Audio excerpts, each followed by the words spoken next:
Children, we have learnt about calculation of national income as per the value added method and seen that we get a national aggregate which is gross value added at market price.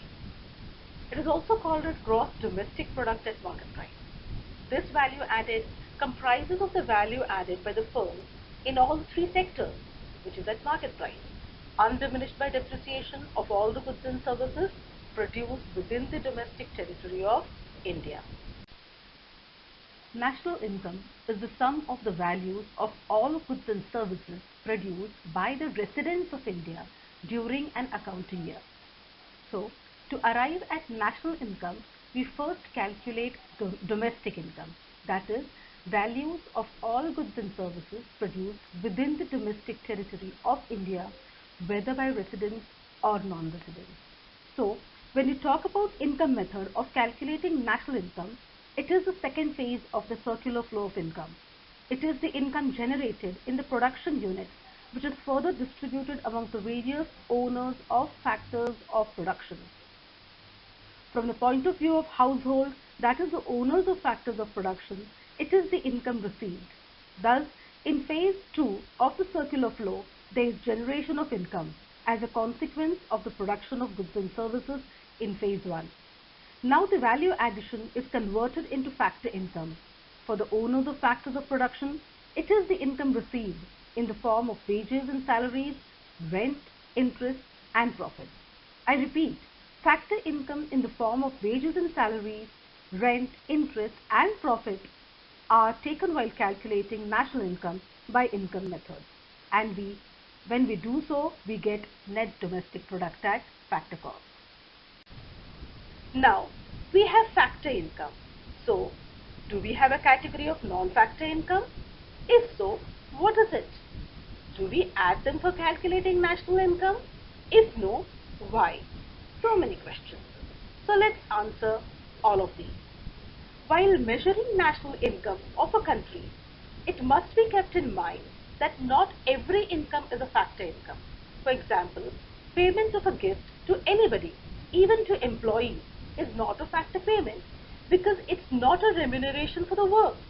Similarly, payment of tax to government is not payment related to production because there is no contract between the taxpayer and the government for providing goods and services in return for tax payment.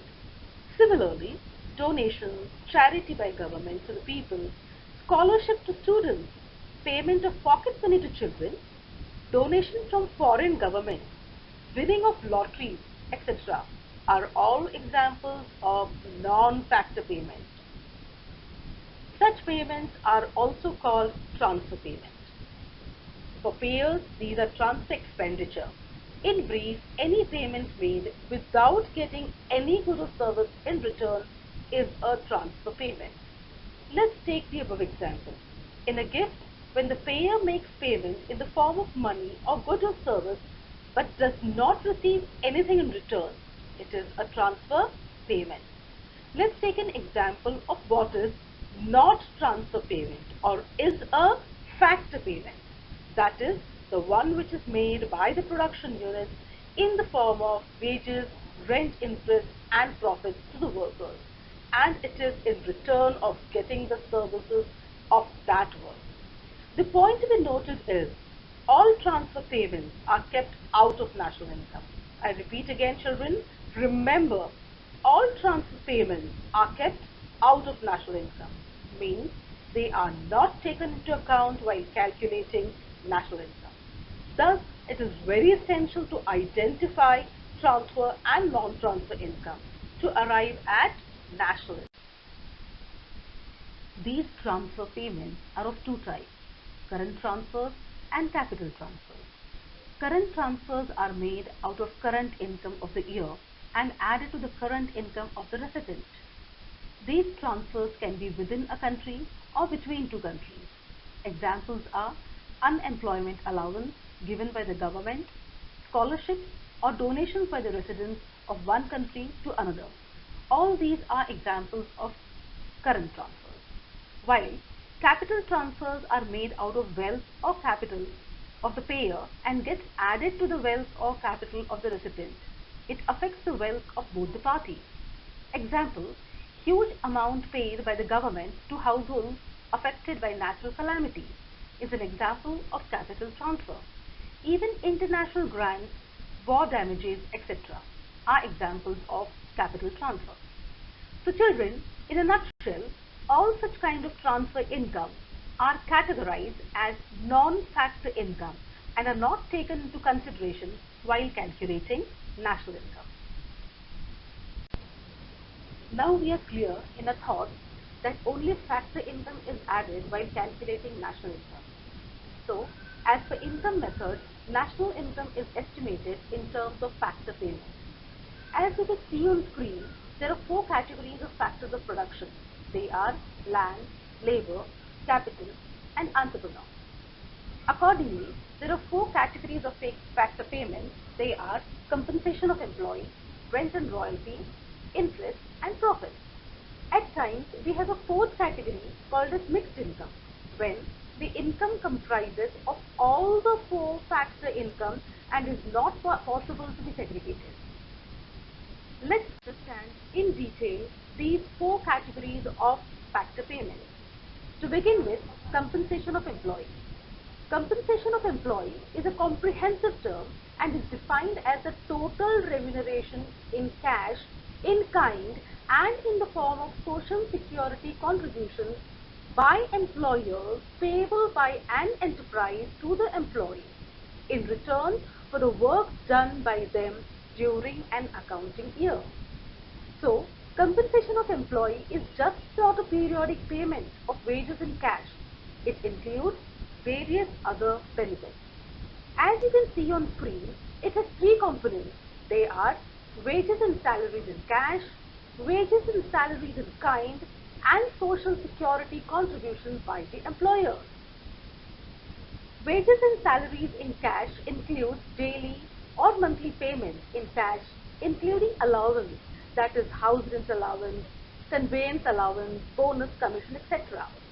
While wages and salaries in kind include goods and services provided by the employer to employees for satisfaction of wants of employees.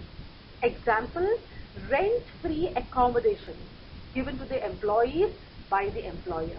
Even imputed interest of interest-free loans is a part of wages in kind. Vehicles given for personal use, and so on. While the third, social security contribution by employers, refers to payments such as provident fund contributions by the employers on behalf of the employee. Remember children, it is contribution made by the employer. If the same is made by the employee, it would not be considered. It also includes social security schemes like casualty insurance, life insurance, etc. All these form a part of compensation of employee. So children, when compensation of employee is given, it covers up all these components. At times, in the numerical problems, compensation of employee may not be given at one go. What may be given are these different components. So, to arrive at overall compensation of employee, we add all these parts and get compensation of employee. So, we have understood that compensation of employee is given against the services rendered by the employees to the employer. That is against labor as a factor of production. Similarly, when the household provides capital to the production unit, they receive interest. When they provide land, receive rent, and towards their entrepreneurial skills, get the profit. The sum of factor income in terms of interest, rent and royalty, and profit together is termed as operating surplus. As you can see on screen, operating surplus is a sum of rent, royalty, interest, and profit. It measures the non-wage factor payments by a production unit. As said, owners of land as a factor of production receive payment in terms of rent and royalty. Rent is defined as the amount payable in cash or kind by the tenant to the landlord for the use of land for production, while Royalty is defined as the amount payable to the landlord for granting the leasing rights of subsoil assets only. Talking about interest, it is the amount paid against using the borrowed money. The concept of interest is very important because it is not all the interest paid which is taken into consideration as factor payment. To understand this, let's understand first why is money borrowed. Money is usually borrowed for two purposes. One, for investing in business, and two, for meeting regular routine consumption expenditure. The production units borrow money for investment in the business, while the consumers borrow to meet their regular consumption needs. Both have to pay interest, but in national income, interest as a factor payment is restricted to payment by production units only. The interest which is paid by the consumers is not a factor payment because the money borrowed by the household is not used for production purpose but to meet the regular consumption needs. We know that a factor payment is the payment made to a factor of production. The amount lent assumes the role of a factor of production, that is capital, only when borrowed by a production unit. As such, interest payment only against borrowings from business purpose, that is for production purpose, is treated as a factor payment. In national income accounting, interest is defined as the amount payable by a production unit for the use of money, whether borrowed or provided by the owners. At times, it happens that the money is provided by the owner himself. In such cases, interest becomes payable to himself. That is called as imputed interest and is estimated on the basis of actual interest paid by actual borrowings by other production units. So interest as a factor of payment includes both actual and imputed interest, but not paid by the consumers, borrowed to meet consumption needs. Next, we have profit. Profit is that part of factor payment which is payable to the owners of production unit for his entrepreneurial skills. The owner undertakes production activity with the expectation of earning profit. This profit in totality does not go in the producer's pocket. As you can see, it is split into three components. Dividend, which is that part of the profit which is distributed amongst the shareholders. The corporate tax or corporation property tax, which is paid to the government, and undistributed profits, and which is retained by the firms for future use. In the numerical problem, if profit is given, it means all the three components are part of it. At times, profit is not given while these components are given. In such cases, we add the dividend, corporate tax, and undistributed profit to get profit. The third category is of mixed income. It refers to income of the self-employed, person who uses his own labor, his own land, his own saved capital, and uses his own entrepreneurial skills. Thus, the income earned is a mixture of wages to be paid to himself, rent to be paid to himself, interest and profit again to be paid to himself.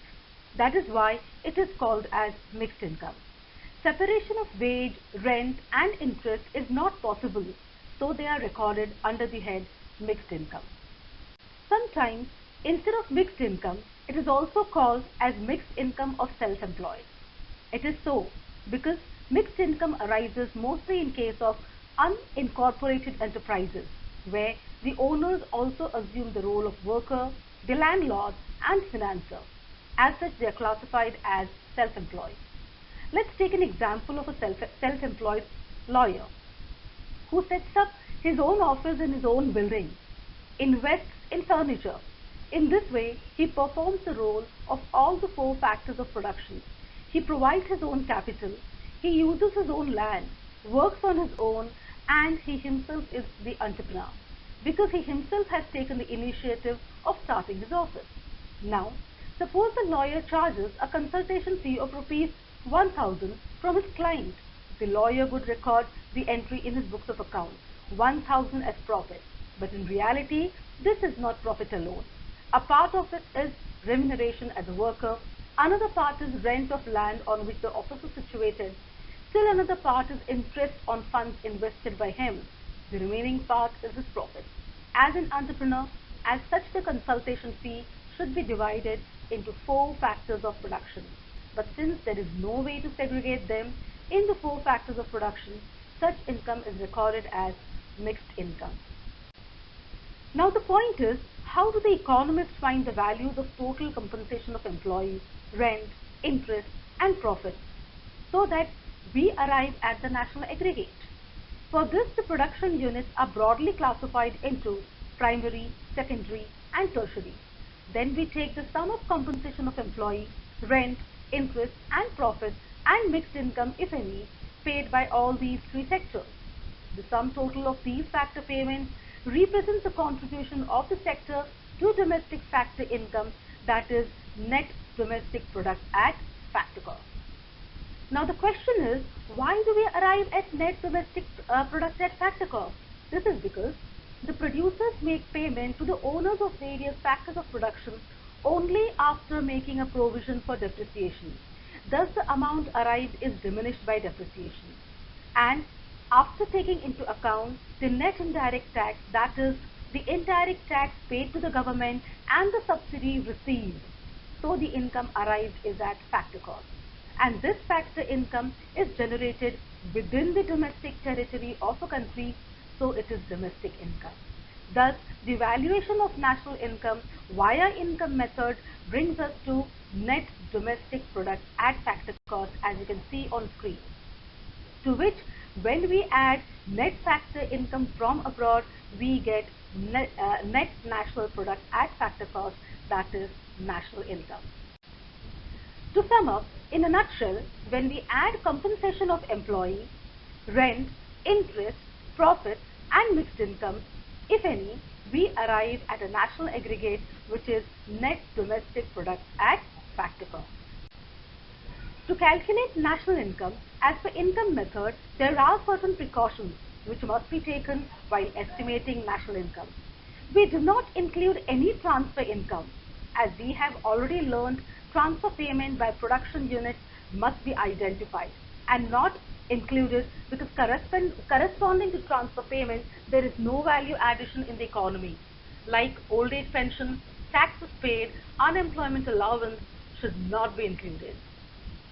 We also do not include capital gain arising from sale of second-hand goods like old car, machinery, building, because it is not a current production activity of the owner of these goods. The production was sometimes in the past, and when it was produced, it was then accounted for. As such, any capital gains arising out of it is not treated as a factor income. Third, we should not include income arising from the sale of financial assets, which are in the form of shares, bonds, debentures, government securities. Actually, buying and selling of these are not an activity related to production of goods and services. So, any profit arising from sale of these goods is a capital gain, which is not treated as a factor payment. Income from illegal activities like theft and gambling is also not included in national income because no estimates are available of such income. Windfall gains should not be included as there are no value addition corresponding to windfall gains and is like a capital gain. Care should be taken to include the following. Commission paid on the sale and purchase of second-hand goods are to be included. Brokerage on the sale purchase of shares and bonds is to be included because this is a reward for factor service, the brokerage I say. Then imputed rent of owner-occupied house is to be treated along with the rent as a component of factor income. Production for self-consumption leads to generation of income in the economy and so should be included. So children, now we have understood the concept which revolves around income method of calculating national income. Next, we will meet with assignments covering range of numericals. You will be able to perform best if you revise and re-revise the concept again. So well, let's meet with the assignment soon. Bye. Take care.